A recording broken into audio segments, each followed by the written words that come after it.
రాత్రి సమయంలో రోడ్డుపై నిల్చుని అమాయకులను లిఫ్ట్ అడిగి డబ్బులు వసూలు చేస్తున్న కిలాడి లేడీని జూబ్లీహిల్స్ పోలీసులు అరెస్ట్ చేశారు.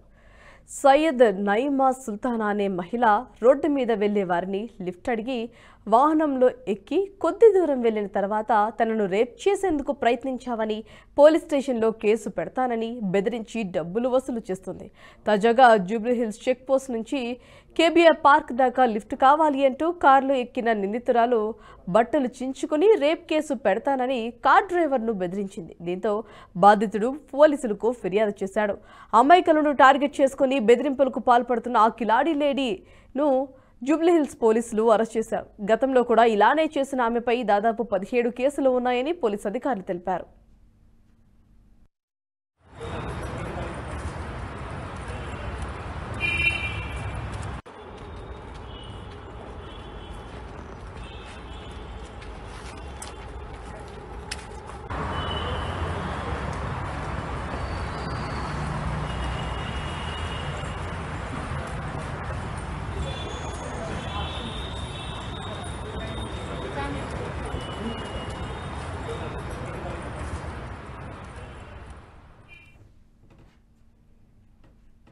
ఈ వీడియో మీకు నచ్చినట్టయితే లైక్ చేయండి, 10 మందికి షేర్ చేయండి. అలాగే కామెంట్ల రూపంలో మీ అభిప్రాయాలను మాతో పంచుకోండి. Nationalist hub group of channels ను సబ్స్క్రైబ్ చేసుకుని తెలుగునాట జాతీయవాద జర్నలిజాన్ని ప్రోత్సహించండి. ఈ వీడియో కింద ఉన్న బెల్ ఐకాన్ పై క్లిక్ చేయడం మర్చిపోవద్దు.